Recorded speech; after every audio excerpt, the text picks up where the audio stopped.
Hello everyone and welcome to this Google Digital Garage training session on Build Your Personal Brand Online. It's great to see you all here today. My name is Alison and I'm a trainer for Google's free skills training program, the Google Digital Garage. Just a bit about myself. I'm an experienced digital marketing specialist. I've got a background of about 17 years in digital, including working with brands, both business and personal brands online, building them on platforms such as LinkedIn and Instagram. So hopefully that experience will come in useful today. I am not alone today though. I am with Sarah. Sarah is our fabulous moderator. Sarah is also a Google Digital Garage coach and will be interacting with you and answering some of your questions via the instant chat to the right there. I know she's already been saying hello, so if you haven't already, do say hi to Sarah. Let us know where you're joining us from today. You can identify Sarah by her name, and you'll also see a little blue spanner next to her name, so it makes it super easy to see where she is in the chat. So just before we get started today, I've got a few bits of housekeeping to run over. Firstly, if you're having any trouble viewing the webinar right now, please just try refreshing your page. Often just switching things off and back on again does the job. If you'd like to join in the instant chat today, and we really hope you do because we love these sessions to be as interactive as possible, you are going to need a YouTube account, and you can set one up very easily by clicking in the box up there.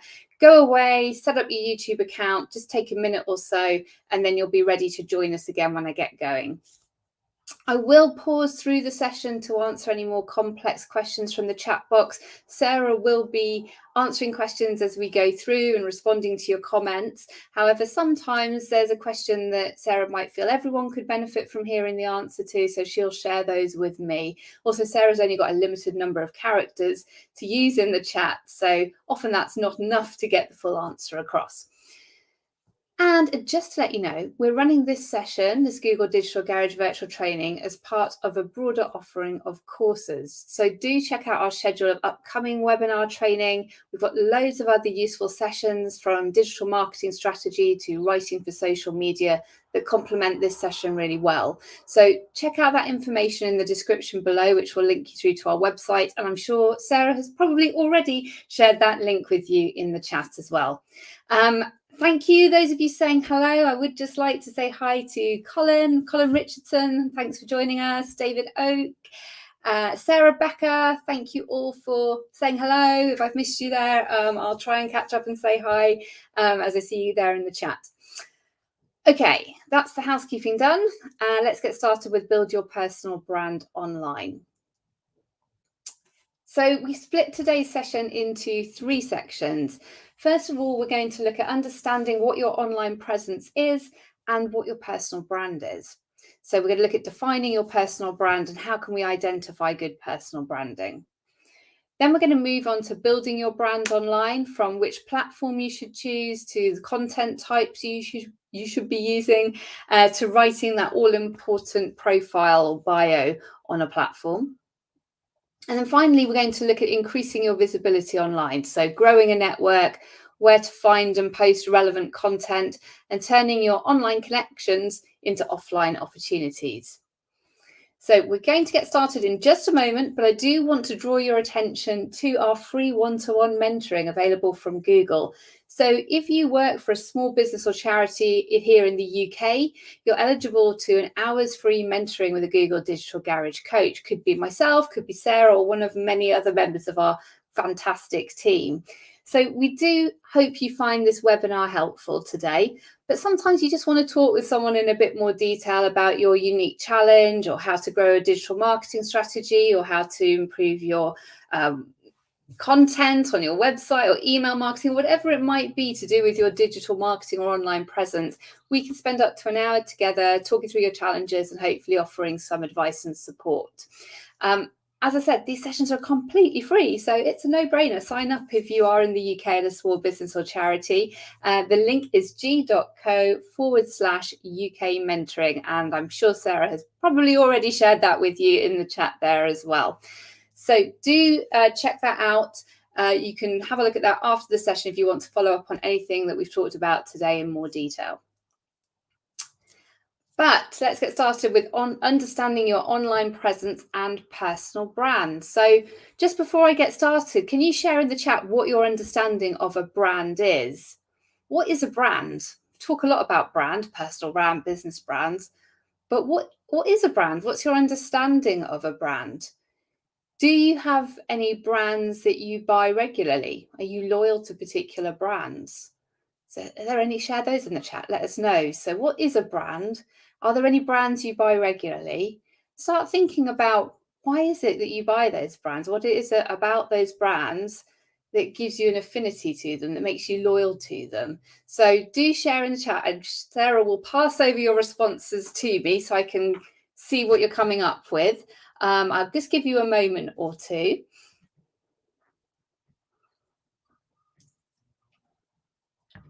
So a brand is a type of product manufactured. Oh, I've just got one. Heather Gordon, thank you. Your unique service or product that makes you purchase. Unique, thank you. Thank you, Heather, for sharing that. There is a slight delay, so this is why I might not see your answers quite as they come in.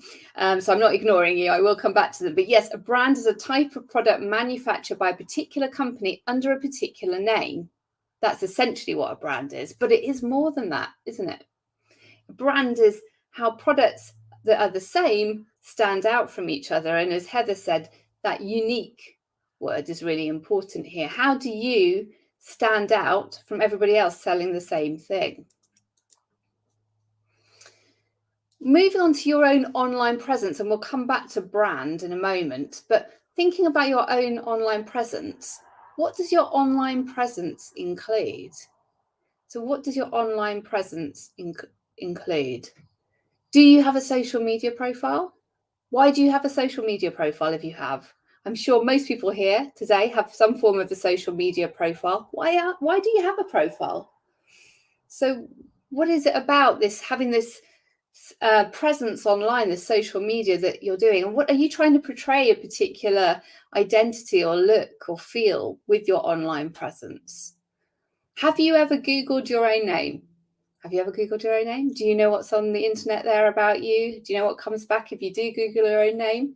If you haven't, not right now, because obviously we're in a webinar, but have a look after the session. Google your name, see what comes up if you haven't already. Thank you for those responses coming in. Noah, your brand is your corporate identity. Yes, that's part of it. David, brand is the product you've procured. Oh, product you've procured. I can't say that, David, today. It's a tongue twister. But yes, the things that you buy, particular brands. There's maybe loads of trainers out there, but you might be buying one particular brand time after time. You might think, I always wear Nike or Adidas or whatever it might be. Marissa, thank you. Social media is your main means of getting known. Thank you. To create the know, like, trust factor. Yes, absolutely. You've got a presence there. It's helping you to get known, to help people see, to be visible. Thank you for all your comments. Much appreciated. Talking about your online presence, it's also known as your digital footprint. So your online presence includes everything you do online. Okay, so we've got content that's created by you. Now, many of us will do this on social media. So photos that we'll post, status updates, videos that we'll share. But it's also the pages that you like and the comments you make on other people's content. This all forms part of your online presence. It can also be content that you're tagged in, articles, comments, photos. Do any of your friends ever tag you on photos on social media platforms? So not necessarily elements or content that you've put there, content that other people have put on that have tagged you in. That's still part of your online presence. Also, your internet activity. We often don't think about this because it's not publicly searchable and it doesn't contain your personal information necessarily, but cookies, your browsing history, online purchases that you've made. So your online presence isn't just limited to a singular location like your website or your social media profile. Your online presence includes lots of search results that are not in your social media profile. And take a look when you Googled your name, what comes back? Are there things there that you weren't actually aware of? Are you actually mentioned in places that you didn't even know? So your digital footprint, your online presence needs to be checked and monitored, because this can be seen by anyone searching your name on search engines, not your internet activity, but the other elements about you online. So we need to know what's out there about us, what is online, what's publicly searchable, what can people find out about us by Googling our name or going on social media. What is it about you that's out there? And how do we manage it? So you find out what your online presence comprises of, you're seeing what's out there publicly. You want to review this wider online presence to make sure it reflects the best of you. So there might be old profiles out there, social media profiles or channels that you no longer use. So best practice would be to delete them, and old posts that you might not want there anymore. You might want to review your privacy settings. So social media platforms allow you to determine who can see your content. So for example, on my Facebook profile, I have it set so only my friends and family can see my personal content. Publicly, you can probably see my name and maybe my cover photo and the basics, but I don't want my posts going out to the world because I want to keep certain elements of my private life private. However, maybe on my LinkedIn profile, I have more publicly available posts because that's my professional side that I want to publicize to showcase what I do. So have a look at your privacy settings on different platforms and decide what you want to be publicly searchable and visible and what you would prefer not to be. So a quick win is focusing on pruning content that shows up on the first 2 pages of the search engine. So if you search your name on Google, have a look what's on the first 2 pages. And if there's anything there, you're like, I'm not sure about that, or I'll check out that, or that's really old, or I'd rather that wasn't there. You want to go and see what you can do about it. Can you delete it? Can you prune it? Can you request people remove posts about you that you don't want there anymore? You can also ask for people to detag you from photos if you would prefer not to be tagged. And you can have your settings on many platforms set so that people can't tag you without your permission. So there's a few tools you can use as well to keep track of what's appearing online about you. Google Alerts is something that's good to use to set up an alert so that whenever your name comes up in the Google search results, you're notified and you can check out what the content is about you on there. So check out Google Alerts. There's also a tool called Social Mention, which is an easy to use social media search tool that will show you all the user generated content from across the internet and put it into a single stream of information. So it's essentially a monitoring tool that allows you to track and measure what people are saying about you or your brand anywhere in the world at any time. So check out Google Alerts and Social Mention. They're just these tools that are going to help you keep track of what's going on. Because once we know what's out there, it's easier for us to manage. So we've been talking about online presence, and at the start I mentioned brands. So when does your online presence become a personal brand? So what's the difference between just having an online presence, having a social media account, being online? What's the difference between that and then having a personal brand? Do share what you're thinking in the chat as we're talking about personal brand today. So a personal brand identifies who you are and how you differentiate yourself from your peers. And it's really when we have intent. We want to become a personal brand. We want to communicate a certain message about ourselves, certain traits. We want to focus on particular skills and strengths that we might have. So your personal brand is how you're representing yourself and differentiating yourself from everyone else around you. Just like corporate brands are showing how they're unique and different from everyone else, we're doing the same about ourselves. And strong personal brands allow you to build your career off what you've done before, your experience, your skills, your strengths. So think about celebrities who have very strong personal brands. How do they leverage those brands? So strong characters. Think of, say, Madonna. She was the highest selling female artist of all time. She has a very dedicated fan base for 30 years and a real diva attitude. And that diva attitude is part of her brand. That's what she's known for. People like Oprah, talk show host, actress, owner of her own production company, incredibly influential. Her opinion carries such weight that if she likes a book, it's been known to sell out. You'll often see this with celebrity book clubs. They'll recommend a book, everybody buys it, becomes a bestseller because their influence is so strong, their personal brand is so strong. The Dalai Lama, a very strong personal brand. He's lived in exile, but he's managed to become an inspirational figure across the world. So think about these celebrities and what is it about their own personal brand that enables them to we know them, we associate them with particular traits, with this particular words. But we're not just going to talk, in fact, we're not going to talk anymore really about celebrities. We're going to talk about people who have been able to create their own strong personal brands online and create opportunities from that in real life. So here we have Sarah Ritchie on the left. Sarah Ritchie is a personal trainer, professional health and wellness coach. She started vlogging. She started off in 2010. She started vlogging fitness videos and workouts online, and now gets paid by fitness brands to wear their clothing and use their equipment. So you'll see this, don't you, with influencers and people with strong personal brands online. Brands actually want to associate themselves with these influencers to get their products viewed by their audiences. And on the right, we have Sheena. So Sheena started her blog in 2016, and she was collating all the food images she took and posted on social media, and set up a blog which grew very quickly and started to receive questions and letters of fans requesting recommendations. And since then, Sheena has received regular invites from food restaurants to try their food in return for a review on the blog or on Instagram. So Sheena is a vegan influencer and has actually created her own recipe book after creating this strong personal brand online. So these are just two examples. I'm sure you've got examples of your own that you've seen yourselves online of people who building this brand, and it's building a particular focus on a niche area. So Sarah, we have fitness, Sheena, we have vegan food, and they are posting consistently and authoritatively about their niche and growing this audience.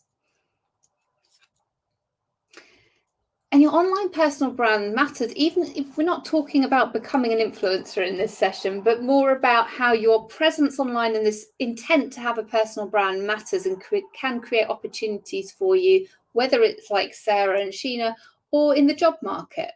So it doesn't matter if you want to be an influencer or not, your personal brand is important. And online personal branding is becoming more important as more and more people are using the internet to make decisions. So 69% of employers conduct social media checks when they're deciding who to hire. So 1 in 5 employers have actually said they haven't hired someone because of what they found online. So make sure your Facebook profile, your Instagram profile, your TikTok, whatever it might be, is showing the best side of yourself. Maybe you don't want that potential employer to be seeing photos of you at that party the other week. You do. Maybe it's a job to go to parties. If not, have a look at your content. Do you want these potential employers to actually see what's out there about you? 89% of consumers aged 33 to 54 trust online reviews as much as personal recommendations. I know this is true for me. If I'm going to go and stay somewhere, if I'm going to a restaurant, I'll check out the reviews. I'll have a look at the Google reviews, the TripAdvisor reviews before I make a decision. In days gone by, we might have trusted more, not trusted more, but talked more to our family and friends about, where to go, this place is good. Now we're going to online reviews. Even decisions around relationships and dating. 77% of American dating app users says they've researched a date online before meeting face-to-face. 40% say they always do it. So this is why your online presence is super important, because people are using it to make decisions about you and form almost an opinion about you before they've met you in real life. So having a goal gives a brand a purpose. So we might want to have this personal brand, but why? What is it we want to achieve? What's your objective? What's a goal even? How do we set a goal for our own personal brand? We've got some examples that we will share with you. So we're back to Sarah Ritchie here at A, and in the middle we've got another type of fitness brand called Lean Fitness, B, and C, we have another personal trainer called Justin Cooper. So these are 3 personal trainers, but they've got different presence online. They've got different goals. What do you think their goals might be? I mean, I realize these images may not be big enough for you to actually see what they're saying, but here we have Sarah over here on A on the left, on Instagram here, showing, you can see a picture of her in the gym. So it's pretty obvious about what she's doing. She's smiling, she's there in the gym, she's ready to go. In the middle, we have Lean Fitness. And this is more of a website, isn't it? It looks more corporate, it looks more business-like. It's not an actual person. It's a company called Lean Fitness. And we have right there in the middle that they do personal training and boot camps. And underneath, some testimonials. So back to those reviews I was talking about, what our clients say. And over on C, we have Justin. And Justin is also a fitness coach, but he's got other content going on there on his Instagram. It's not just pictures of him at the gym. There's pictures of him at a restaurant and with his girlfriend and doing all sorts of different things. So not just focused on the one area of fitness. So these different brands have different goals. They're wanting to convey different messages to their audience. They're all personal trainers, but they've got a different approach to how they communicate. And that's because as well, they'll have different audiences, different people that they'll want to appeal to.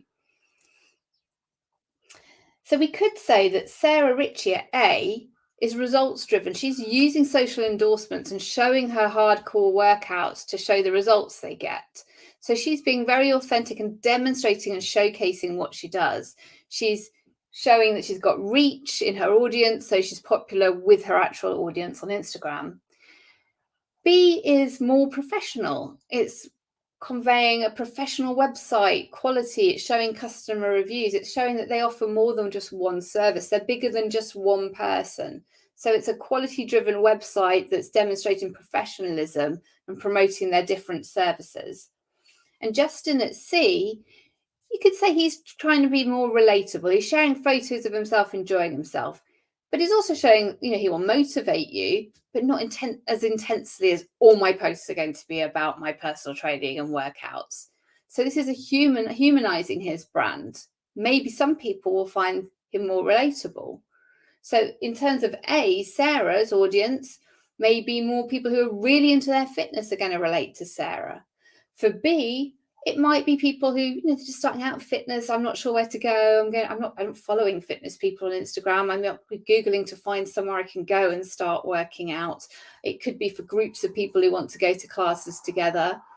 And C, it could be potentially people who just relate to Justin. He's got the sort of lifestyle I relate to. That's what I enjoy doing too. And so they're going to start following him because they feel that he's another human being that he can relate to, and that they can get advice off him as well for a lifestyle like he's got. So we're going to look at another example here, and this is going over to LinkedIn. Let us know if you've got a LinkedIn profile. It's an extremely fantastic, good platform to be on if you are working in any profession, particularly online, anything to do with online, anything to do with digital. More and more people are getting LinkedIn profiles these days, and your brand, your personal brand on social media and on LinkedIn in particular is really important in the context of work searches. So we have Fatima Allen here, and Fatima is a fictional person, so don't try and find her on LinkedIn. Fatima Allen is a regional sales manager, and on the left, we have a basic profile for Fatima on LinkedIn. It's not been optimized. It's just what she's done when she's set up. So she's got an image there, which is great. Nice picture of her, the name, and then the fact that she's a regional sales manager. Fair enough. Nothing wrong with that whatsoever. But can we have a look at how different this profile looks when we add a goal? So on the right, Fatima has improved or changed her job title to say she's a sales development leader scaling global business development teams to deliver quality inbound and outbound pipeline to closers. So Fatima is setting herself as a thought leader and changing up what she says, what she communicates to people. Version B has been tailored towards clients and recruiters using powerful language, clearly setting out her expertise, and she'll also be liking relevant content to demonstrate that she knows what she's talking about, commenting on different content to do with sales. And she's also marked herself as open to job opportunities on the right-hand side and actually said what job opportunities she's interested in. And that means she's going to appear in recruiters' job searches. And recruiters are using LinkedIn all the time to find appropriate and relevant people for roles that they're recruiting for. So if you can ensure that your profile includes the keywords that they're looking for and describes the sort of job titles that they're recruiting for, you're more likely to show up when they're searching for that. So on the left, nothing wrong with that. Lots of people's LinkedIn profiles look like Fatima's on the left, but on the right, can you see how much more information we're getting? And we're understanding the types of sales that Fatima's involved in and what she can actually do for your business. The other thing that we can see there on the right is a much more detailed about section. So on the left, Fatima says, I'm a sales-focused individual who enjoys the dynamic atmosphere of working in a team. Okay, nothing wrong with that, but look at the one on the right, which is far more detailed. She says, well, she's passionate about scaling global business development teams, empowering them to deliver inbound and outbound pipeline to closers. She's also saying a little bit about her experience and the fact that she runs a video channel. So with LinkedIn, you really want to think about what your profile looks like, because often people aren't going to look any further than this when they're searching on LinkedIn. They're not going to read down all your experience and fabulous qualifications. They're going to look at the top, at your headline, and they're going to look at your about section. So really want to focus on those core areas and improve them as much as possible to give you the best chance of standing out and showing what your personal brand is. Right, I have a quick break for questions. So I'm just going to check in with Sarah, have a slip of water. Okay, no questions yet. That's fine. We have got another couple of breaks. So pop them in the chat and I will come back to you in the next question break. For now, I'm going to move on to actually building your brand online. So I've talked a little bit there about how some of those personal brands have goals, and I want you to think about what your goal is. So we're going to start with a clear goal. We're going to think about the audience that you want to be talking to, your target audience, and we're going to look at some content to plan. In other words, what do you want to achieve by having a personal brand? Who do you need to engage with to achieve this? And what content are you going to share to get people interested in your brand? Those are the core things that I want you to think about. Starting with a goal. Let's always start with a goal. Nail it down, write it down. What is your goal? Set your own goal. A goal should contain something you can track, something that you can measure. So in this case, it could be getting a job, number of followers, number of clients. You want to be able to look back in however many weeks or months' time to assess how you've done in relation to your goal. Have you managed to achieve it? Have you exceeded it? Was your goal too ambitious? Was it not ambitious enough? So what's your goal? Is your goal to find new job opportunities? Is it you want to get more followers? Is it that you run a business, you're self-employed, and you want to get new clients? So share your goal if you know it in the chat. Otherwise, think about this after the session. Number one, define your goal. And this is one way you can do this. So you could do this on a piece of paper. Say, I want to present myself online like blank because I want to blank.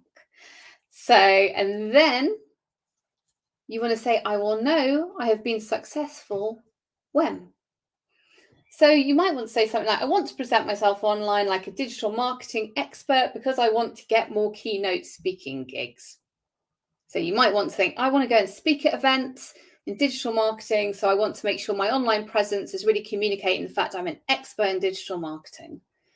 And then I know I have been successful when I've done 3 keynote speaking gigs or even 1. So what do you want to present yourself online like?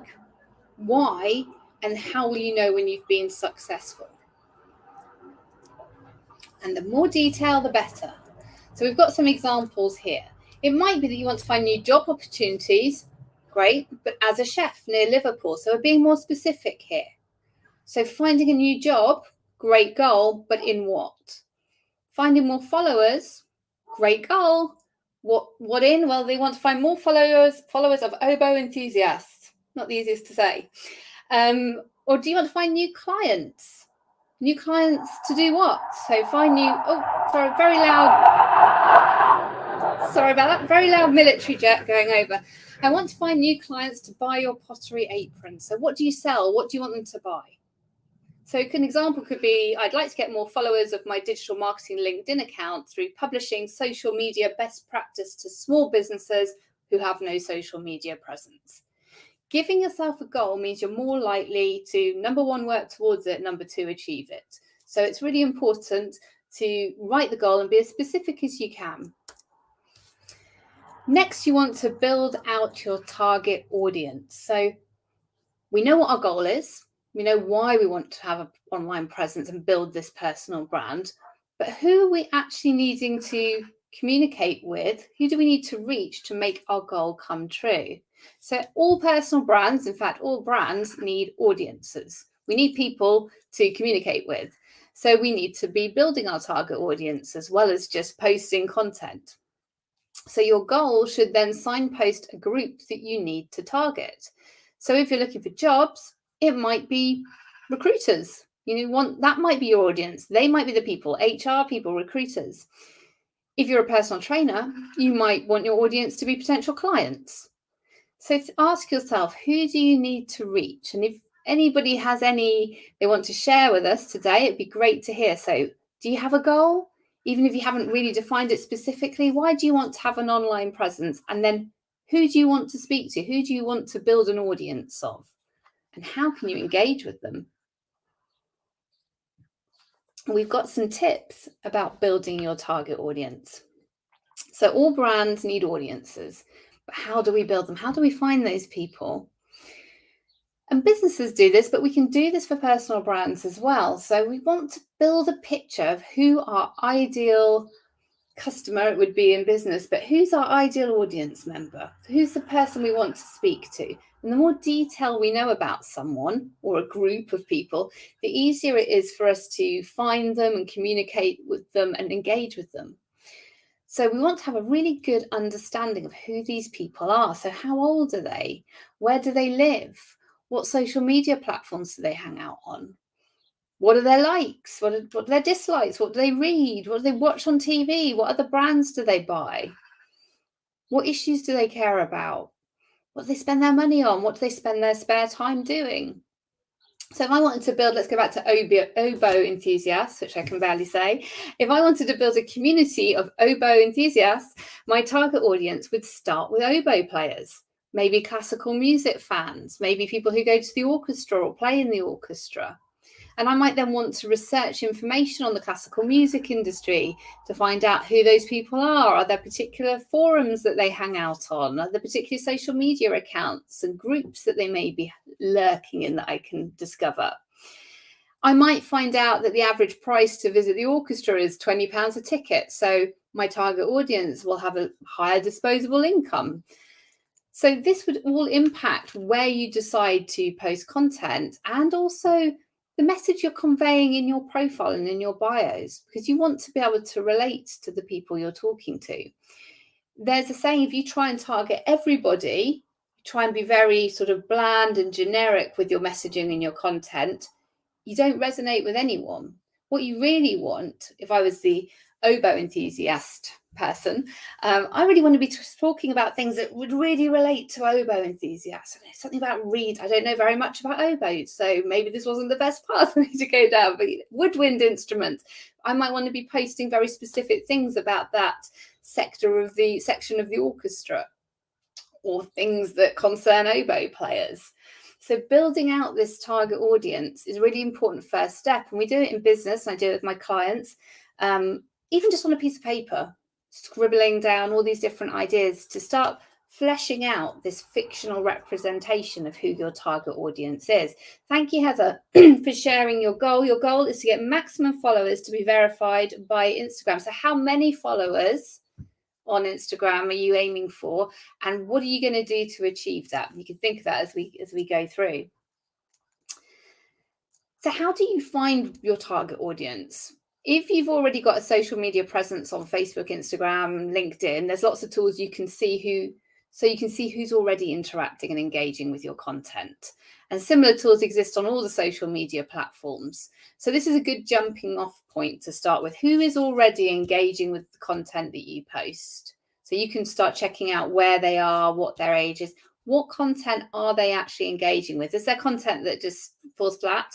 or is there content that does particularly well? And is that liked by the sort of people and commented on by the people that you're aiming to reach? We've got some tools here as well. So Audience Finder. This is a good starting point. It offers free UK-based analytics on the cultural landscape. So this is particularly useful if you're hoping to run events or if you're involved in cultural activities. Audience Finder can be really helpful.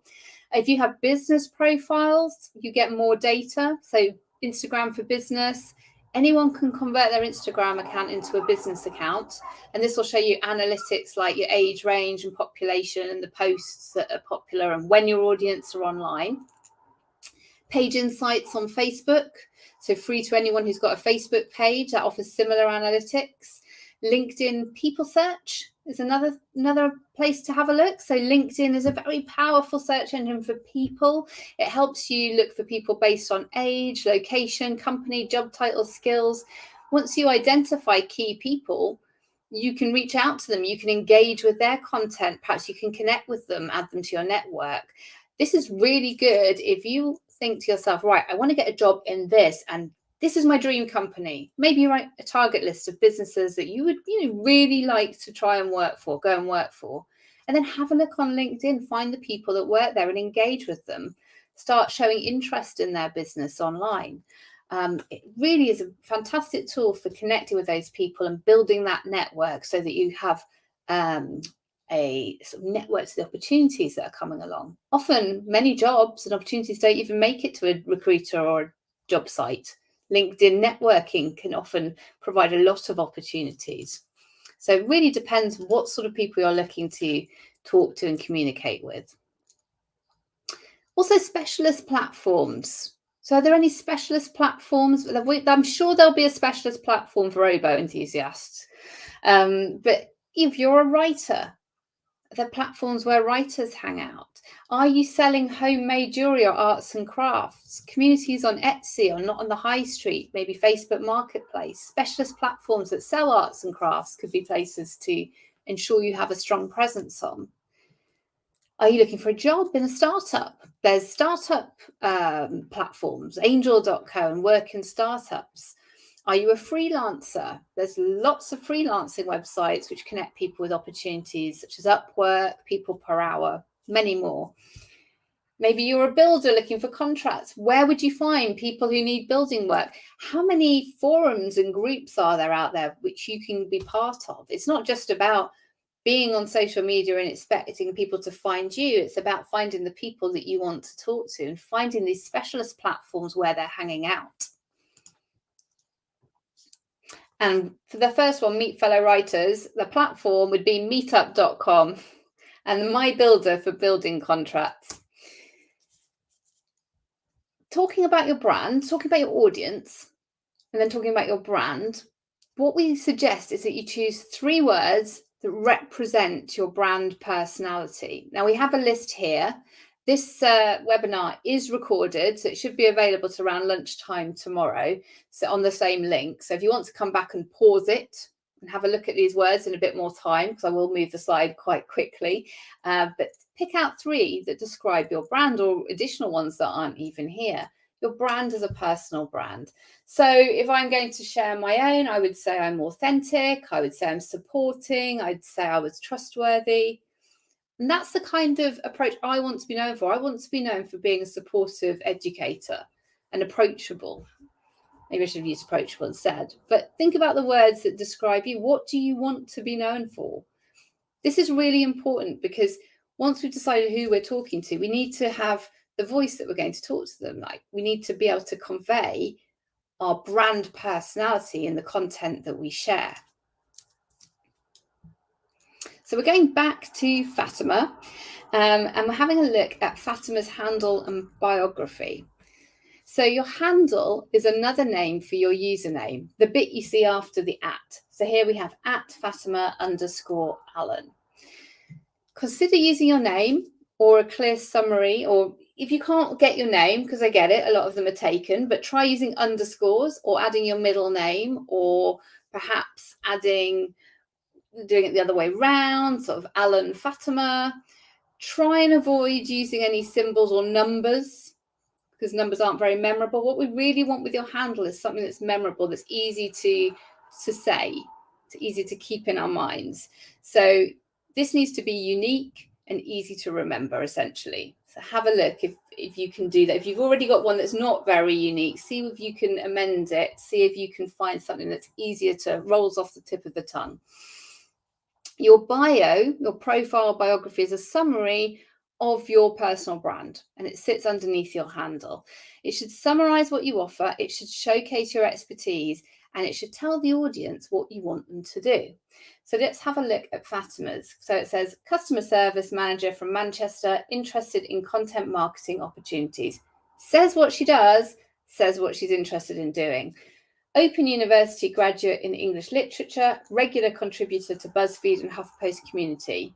Saying again, her experience. So she wants to be involved in content marketing, and she's highlighting the fact she's a graduate in English literature, which is relevant, and that she's a contributor to BuzzFeed and HuffPost, which are recognizable brands that would be of interest to people looking for content marketers. New ideas or opportunities, email, and then her email address. So at the end, she's saying what she wants the audience to do. And I think we often forget this. We like to be directed. We might not think we do, but we like to go somewhere online, like a website or a social media platform, and we like to view content, but then we need to know what do you want us to do next? What do you want us to do with that? So this call to action, this instruction at the end saying, if you've got new ideas or opportunities, email me. So ask for it. Don't forget the ask. We need to ask people. We need to tell them what we want them to do and hope, because they're going to get in touch with you. Oh, right, didn't realize. Oh, our email address is there. Let's make it easy for people to get in touch with us, to take that next step that we want them to do.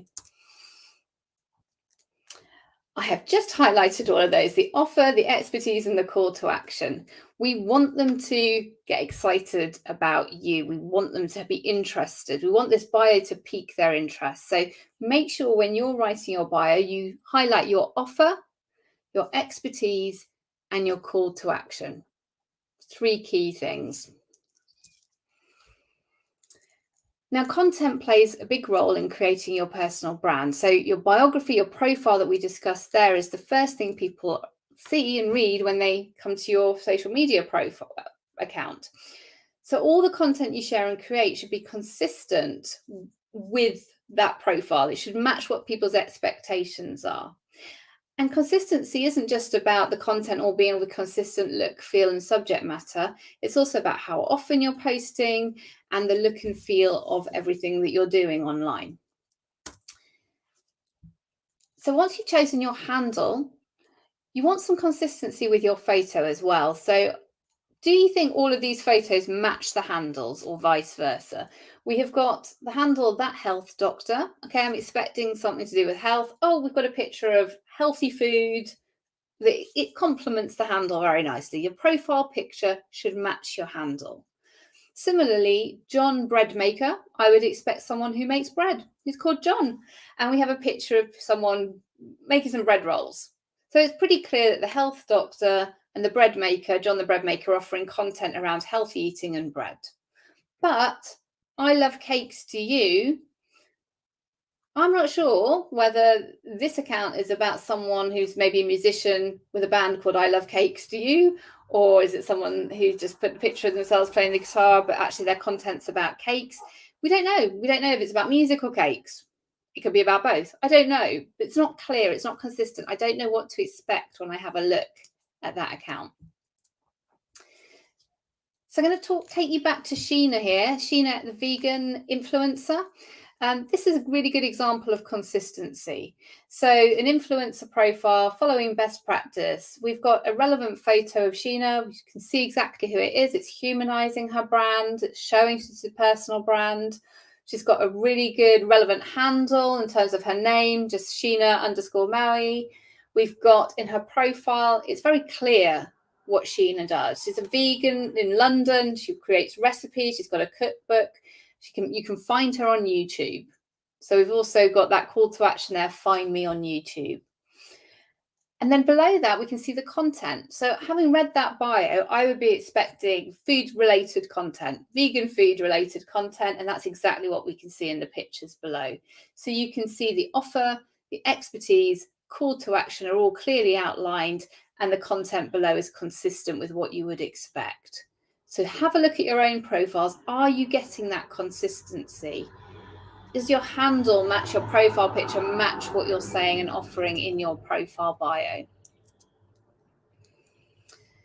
So I'm not asking you to do this right now because that would be a bit of a rush. But after the session, take a look at your handle and biography. Are you highlighting your skills, strengths, and experience? So you can do this in, say, 3 or 4 minutes, 4 minutes as it says here, 4 minutes after the session. So set a timer and spend a minute just thinking, what are your skills and strengths and the experience that you want to highlight? And then what does your target audience want to hear? So this might differ from what you want to tell them. Sometimes people don't always want to hear us shouting about ourselves and what we do. Quite often, they're more interested in what's in it for them. So what value are you offering them? What content are you communicating with them that helps them? That's giving them, solving their problems. So if I was following Sheena, I'd probably want vegan recipes or suggestions of places to go which do good vegan food in London. So is her content matching that expectation, or is she just telling me what she did today? And then step 3, write it all together, bring it all together and write your bio, 280 characters. Have a look, see if you can optimize what you've got there already. I'm just going to pause for another question break. Sarah, who would I book a mentoring session with? Do you have someone who knows about website design? Yes, we will. Definitely. It's definitely something that we cover is websites. I know Sarah has already shared the link with you in the chat, but just for everyone who may have joined us a bit later, one-to-one mentoring, UK businesses and charities. There are experts in a whole variety of digital, Sarah. So we've got people who are involved in website design, advertising, email marketing, content marketing, brand building. There's quite a bit of team of us, and you'll be matched with a mentor when you book a session, and Sarah will share the link for everyone there in the chat. So you'll just highlight when you book it what you want to talk about. So you might want to say, I want to talk about designing a website. Just make sure you write what it is that you're interested in talking about there so that whoever you're matched with is prepared. But thank you for your question. I can see there are no more questions, so I am going to crack on with the third part of the session, which is about increasing your online visibility. So we've talked about creating your personal brand, having a goal, thinking about who your audience is. What is it you want to communicate with them? How are you going to act in terms of your personality? Those 3 words that describe your brand. Now we're going to talk about how we can grow our visibility online. And we're going to start back on LinkedIn, understanding how to be more visible on LinkedIn. So this is an area I work a lot with businesses and individuals on LinkedIn. Super powerful platform for professionals. But you need to use it right. Yeah, you need to optimize your profile. So make sure you complete all those areas available to you. Make sure that you've got a really clear headline, which is the bit there which says sales development leader, scaling global business development teams. That's your headline. Make it stand out. Don't just say sales manager. Say what you can do or what you have done or what your niche is or what your speciality is. Give and request recommendations and skills. Have you ever asked someone for a recommendation on LinkedIn? I know it's a bit awkward. Can you give me a recommendation? But people are very open to doing that, particularly if they've had a good experience working with you. So do make sure you do that and give other recommendations. Endorse people for certain skills. Give recommendations freely to people who you've enjoyed or found it really rewarding working with, or you know particularly effective. They'll really appreciate that, and it helps with your network.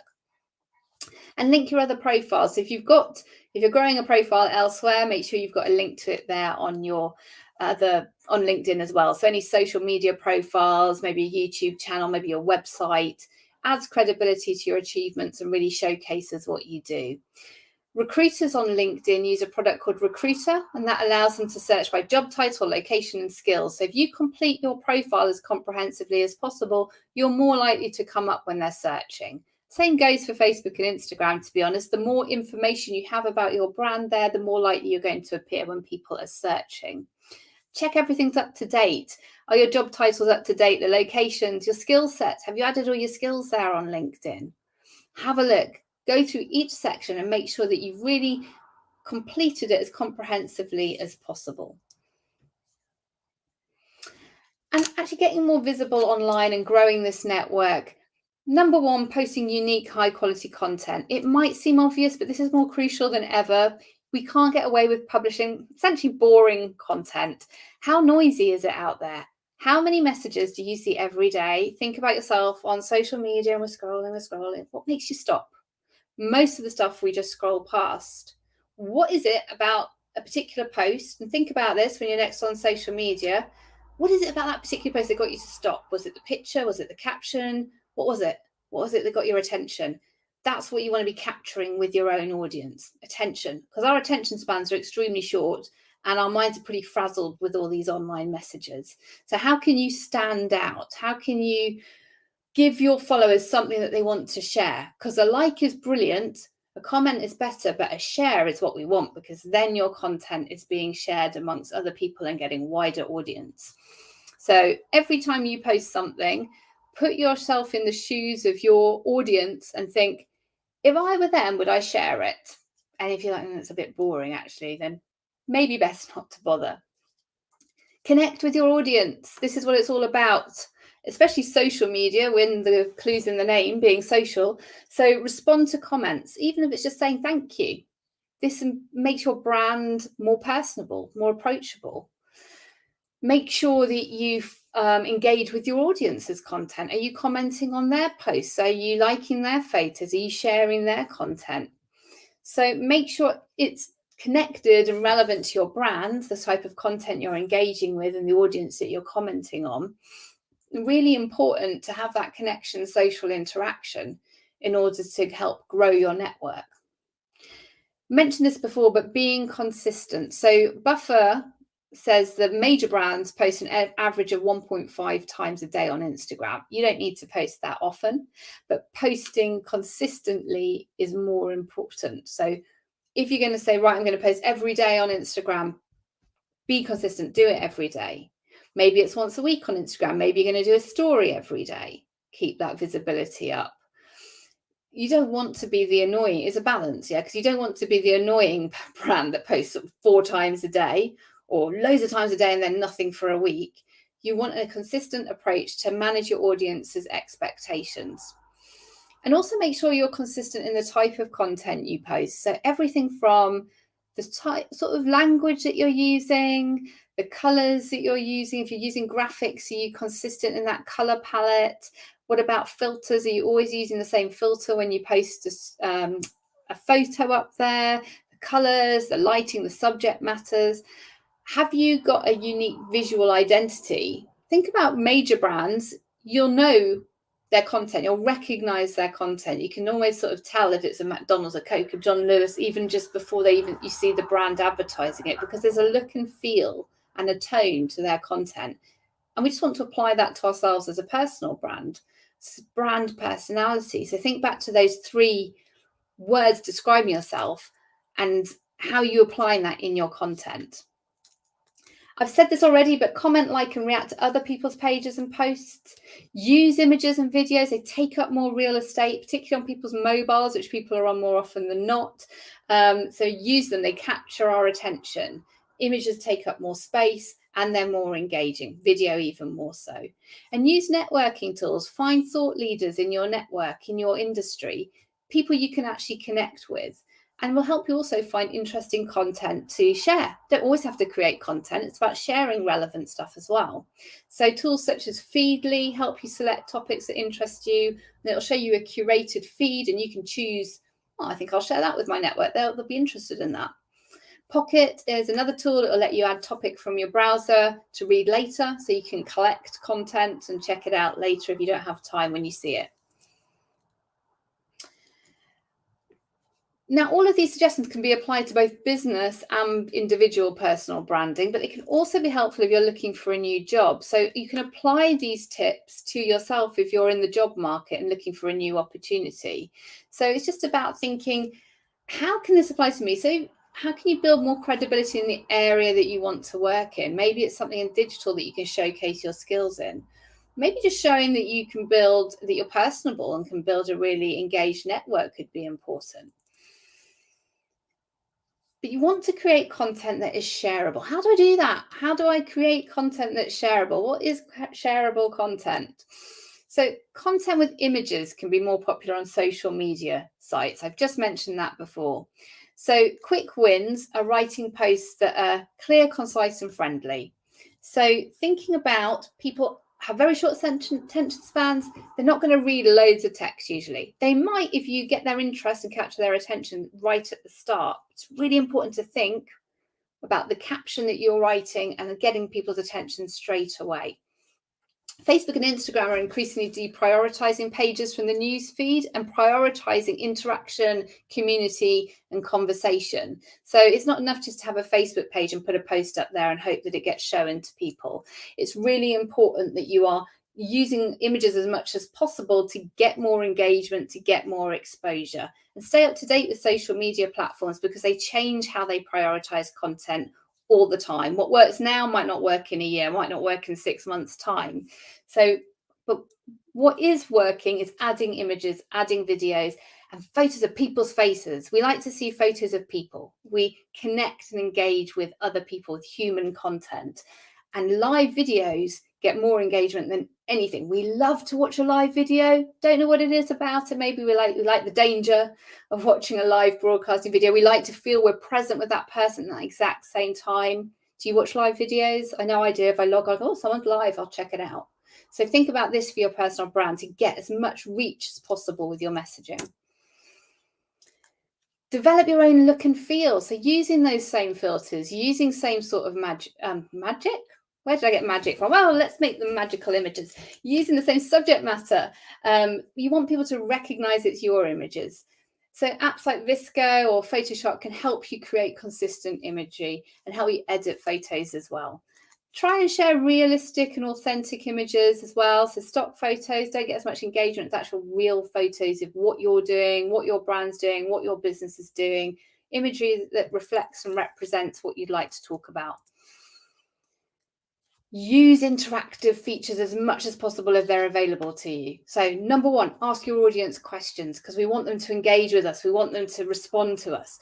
Use polls. These are brilliant. Run a poll on LinkedIn. You'll get engagement. Then you can respond to people when they've taken part in your poll.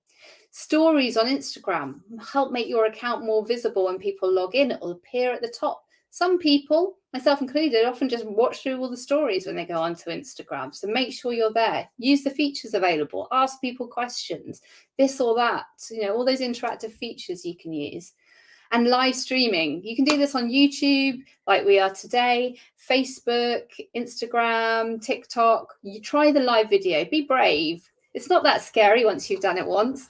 But what you really want to be doing is engaging with your audience. And if you're live, as I am today with the help of Sarah, I can respond to you in real time with your questions and comments. So I'm just almost out of time. So over to you after the session. Think about your target audience. Who are they? What kind of content do they want to see from you? What message do you want to communicate? And what's your look and feel going to be for your personal brand? Get it all written down. Use a digital tool if you're old school like me, a pen and paper. Get it down because then you can get a real feel for what it is that you're going to put out there. And that's half the battle over. Once you know what you need to put out there, you can create it and you can start engaging. Just checking in with a minute to go. No questions. Okay, brilliant. So that just leaves me to say, what are your next steps? Let us know in the chat what you're going to do after the session. Are you inspired to do something with your own personal brand? We'd love to hear. If there's anything you want to talk more about, book one of those one-to-one mentoring sessions. So here's the link again, g.co/UK mentoring. Small businesses or charities in the UK, you'll get an hour to spend with one of our team. And we can talk more about this or any aspect of your digital presence. So this is a great resource. Do make use of it. And that's me just about out of time. So thank you very much for all your questions and interactions. I hope you found that useful today. As I mentioned before, if you're interested in more training from the Google Digital Garage, there's a few ways you can continue learning. We've got lots of other online webinars running in different subjects, so do check out the schedule of those broadcasts and see the information in the description below. There's lots of different topics from digital marketing strategy, writing for social media, presentations, all sorts of things, so do check it out. And also check out the Google Digital Garage website for more online training courses available to you 24/7. But that's me out of time. So thank you very much. Thanks so much to Sarah for being a fantastic moderator. Really appreciate your help today. And we look forward to welcoming you again to another Google Digital Garage training session soon. Have a great day.